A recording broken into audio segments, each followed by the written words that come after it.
นี่ทุกคนได้แล้วตัวบางใหญ่เลยเอามาแล้วตัวแรกเขาเนาะตัวนี้เนาะโอ้ใหญ่เบ้อเด้อเลยนะทุกคนนี่ตัวแรกของเขานะทุกคนเนาะโอ้คักโอ้ต้นไม้ใหญ่โพดขึ้นเกือบบ่ฮอดนะทุกคนเอาแทะโอ้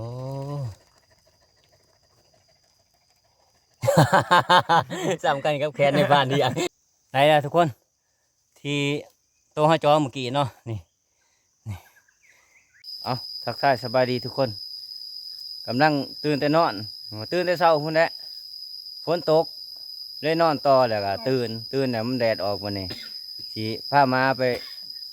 ครัวแล่นไล่หมูน้ำนะทุกคนพอหมูไล่หมูพอแล่นเอาแล่นนะวันนี้ไปไปไปน้องมาเข้าไปก่อนเลยทุกคนมาเอาอีกเลยทุกคนเอาอีกแล้ว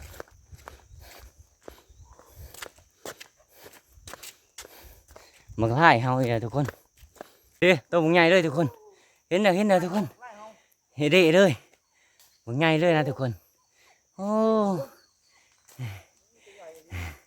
ตัวใหญ่ดีทุกคนนี่ต้นน้อยๆนะทุกคนโอ้ทุกคนสิขึ้นต้นนี่ต้นใหญ่ขนาดนั้นทุกคนจักสิขึ้นเหาะได้บ่สิลองเบิ่งเนาะทุกคนเนาะนี่นะทุกคนนี่เขากำลังสิเกาะเนาะมันอยู่ไกลๆมันบังเครื่องใหม่นะทุกคนนี่ทุกคนได้แล้ว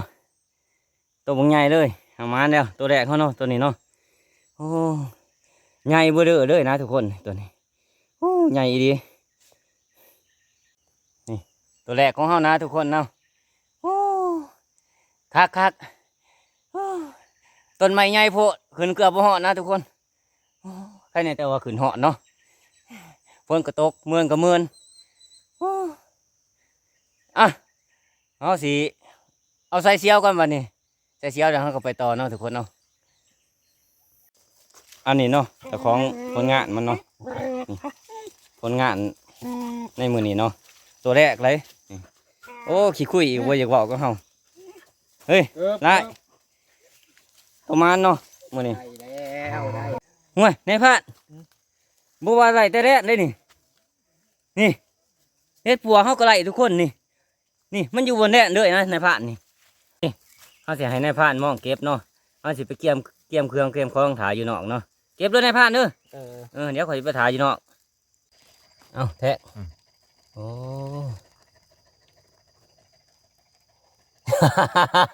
สำคัญกับแขนในบ้านดีอ่ะ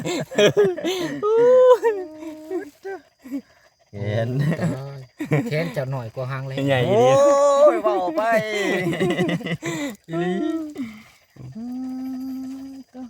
ไปเอาตัวไม้ไปไล่ไปผลงานของบังไล่เนาะไปก่อนเนี่ยบังไล่ใช่หมูมีลูกอ่อนบ่โอ้ยหมูมีลูกอ่อน นี่แหละอยู่ตามจ่า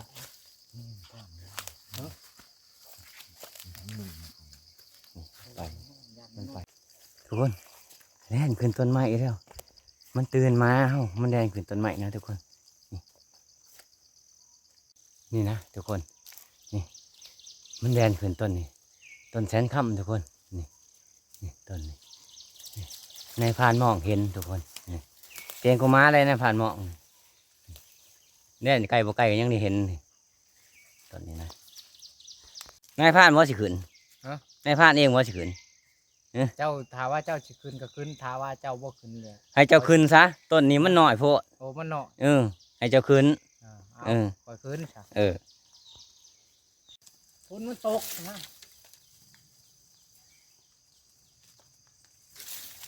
โอ้มืนเอาเหยียบพานเหยียบพานเหยียบฝนมันจะตก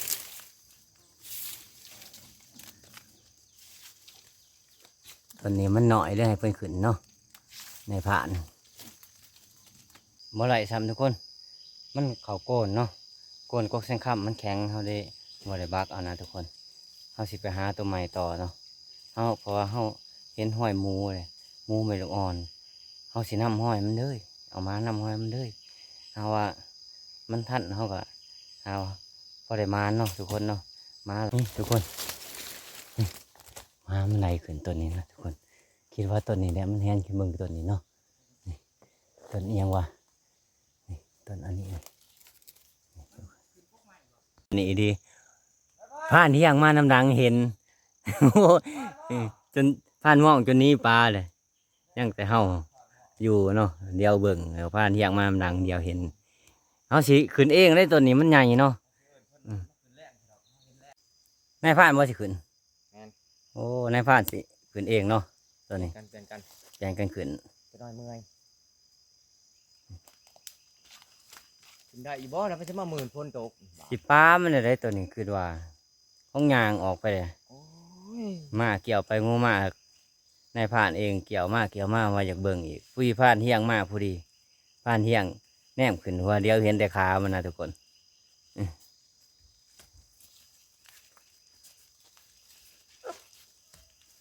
โอ้ท่าเต้นเดาเลยเนี่ยนี่ท่าเนี่ยท่าเต้นเดากกเสานะไปหอเทิงใส่ท่านั่นใส่ท่าขี้ยังขาด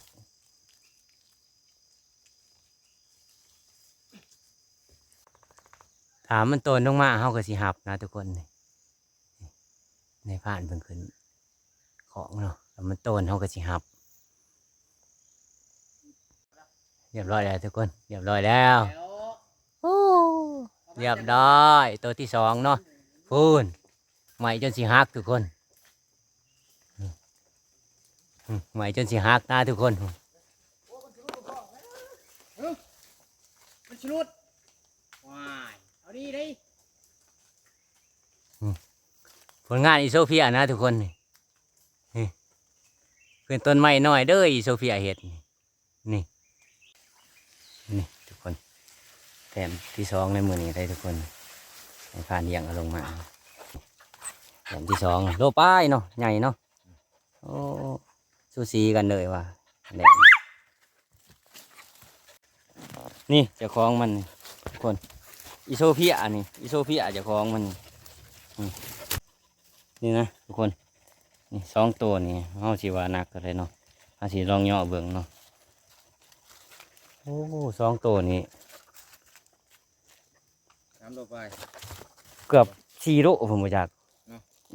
มากอีดีโอ้ยมากระจองหาตัวไหมไป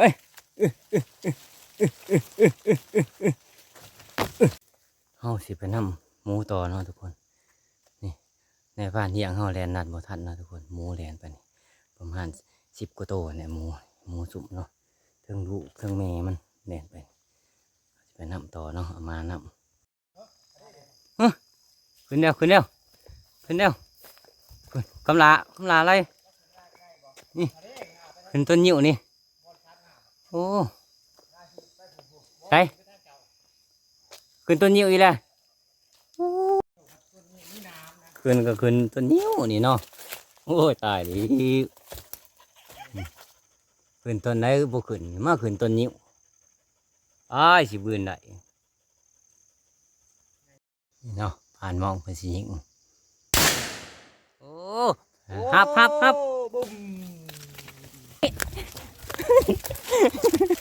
ดในบ้านเกือบมื้อนี้เกือบไปแล้วฮัน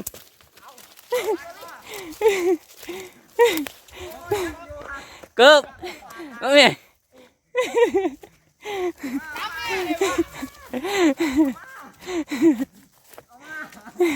ตัวใหญ่ นี่นายผ่านเขายิงถือหางนี่ตกมาบ่เกือบขาบแล่นนะทุกคนนี่เพื่อสิไล่โอ้ยไล่อันนั้นบ่เกือบจนเมื่อย โอ้ยหันใจกับสิบ่ออกเลยทุกคน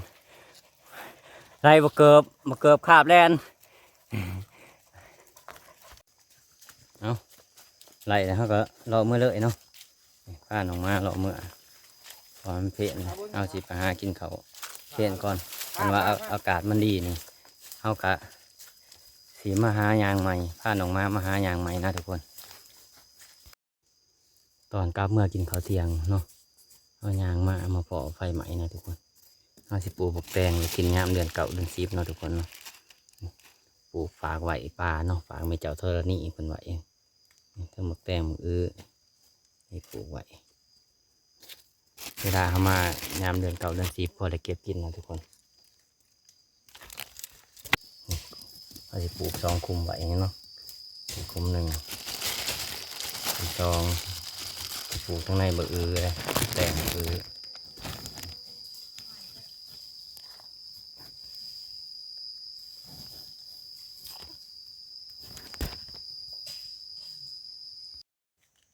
เอาอีกแล้วทุกคนเอาอีกแล้ว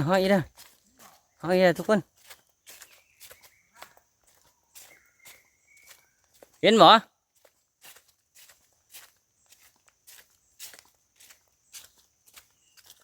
นี่อีโซเฟียลมในกกแตน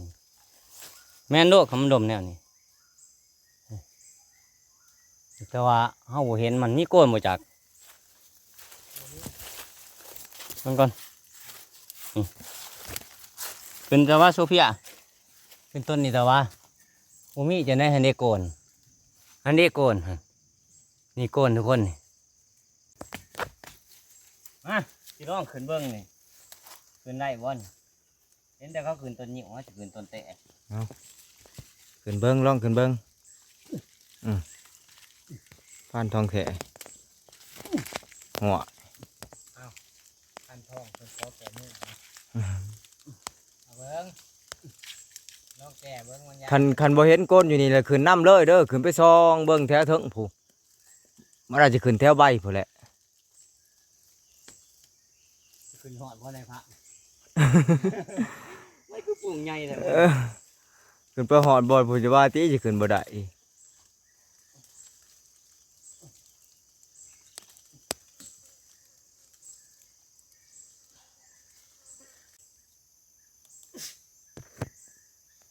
เดี๋ยวจะได้โกนบ่โอ้เขาโกนเลี้ยวใช่นะ เห็นแล้ว เห็นบ่น่ะตัวน้อยหรือตัวใหญ่ ทำกิ้วแขน โอ้ จำแค้นกิ่ว เอาได้บ่กับอ่ะ เจาะเอาทั้งหลุม หัว โอ้ เลิกบ่ เลิก โอ้ย คล้องดิ เอาบ่วงคล้องไล่ ได้บ่ คล้องขามัน โอ้ยส่งอยู่บ่นะพระอ๋อตัวนี้คือสิเอาหยากขนาดนี้ลองเบิ่งเนาะเอาบ่คล้องบ่ ผู้ที่สอดเลย ฮะ เจาะบนผู้ผู มองใด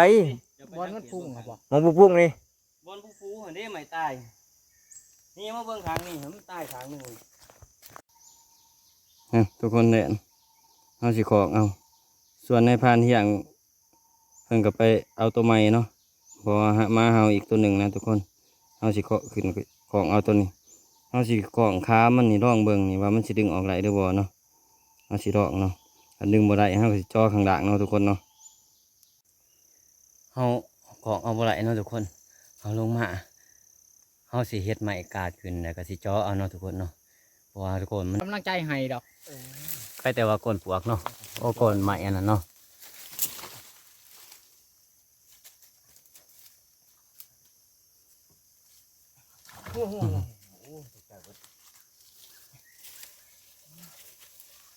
ครึ่งเลยนะพันอย่ามันผิด แทกแล้วบ่ชื่อไทย อันเนี้ยบนอันนั้นโดหันบนผู้หันโด มองนี่บ่ เบิ้งหันได้เลย บ่ นับขึ้นอีก บอลดำ บนปวกหันโดหันเนี้ยมันง้อมผ้าหันเนี้ย นี่วะ หันเนี้ย โอ้จอได้บ่ดิ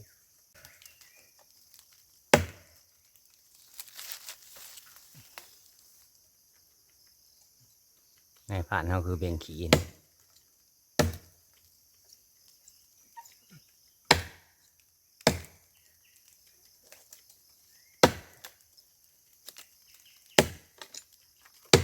โอ้ยเพื่อสิคูบ่ล่ะ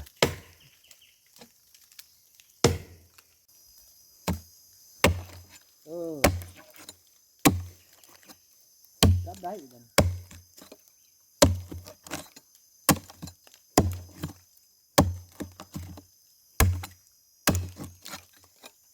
แม่มันอยู่ลุมพากันแล้วก็โตมันหัน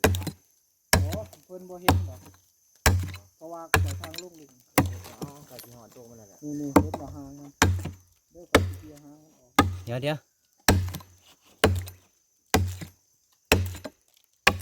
บ่ทำหมดตัวนี้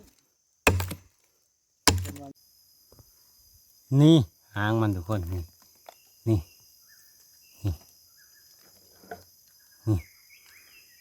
เอาสิดึงออกเด้อทุกคนบัดนี้นี่ถอยออกมาเลยได้แล้วทุกคนที่โตห้าจอเมื่อกี้เนาะนี่เขาขึ้นคลองที่แรกว่าไรเขาว่าสิคลองเอาขาเขาเลยมาจอเอาข้างล่างเนาะนี่เขากายขึ้นจอนะทุกคนไปเขาไหลตัวที่4เลยเขากลับทับกินข้าวกินน้ำนะทุกคนไปกินข้าวกินน้ำแล้วกันว่าสภาพอากาศดีเขาก็สีไปใหม่นะทุกคนพาน้องมาไปหายางเด่นใหม่เนาะอันนี้ก็ผลงานตอนเสาร์ฮะเนาะทุกคนเนาะ1 โต 2 โตโอ้ตัวนี้ใหญ่ดีทุกคน2 โต 3 โตตัวนั้นก็ใหญ่ทุกคนตัวที่4เป็นไปเห็ดกินเนี่ยเนาะเห็ดกินตอนเพศเนาะทุกคนเนาะ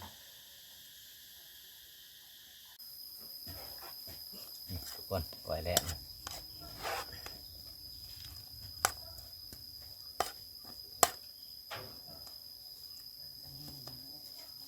ชิมมันก่อน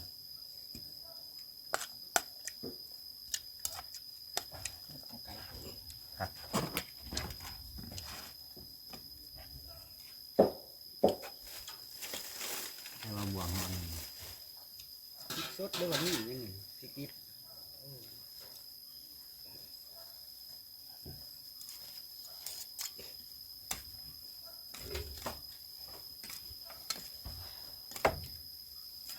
คู่ทำเล่น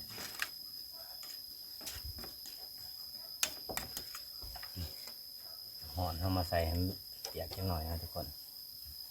เดี๋ยวมันจะแสบเนาะมือเปียกแค่หน่อยนี่ย่างขายโบราณเนี่ยคือบอกพริบนะทุกคนอันนี้ก็คืออาหารเที่ยงเขาเนาะทุกคนอันนี้ก้อยแร่อันนี้แกงเห็ดปวกนะทุกคนอันนี้ขาดโบราณก็คือบกม่วงเนาะก้อยแร่เนาะขาดโบราณคือบกม่วงกับผักกะโหลนนะทุกคนมาทุกคนกินเลยนี่สำหรับแรกนี้ชิมก้อยแร่ก่อนหนึ่งใส่บักพริกดิบน้ำนี่ทุกคนนี่พริกดิบนี่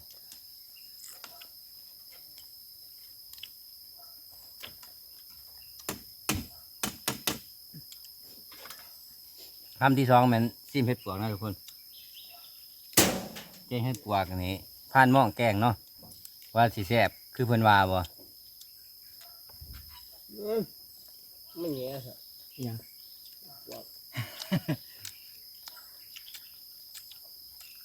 แซ่บมันแย่ไข่ปลาน้ำทุกคนมันมีไข่ปลาติดน้ำเนาะ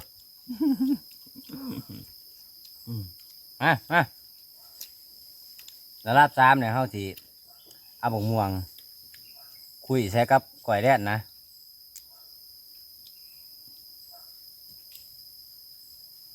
มาเอียงสูบลงสังสีมาคุยเอียงต้องบนอะไรนี้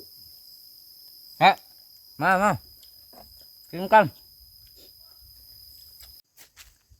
ทุกคนเนาะคลิปนี้ก็ขอจบสำหรับทุกคนเนาะรอติดตาม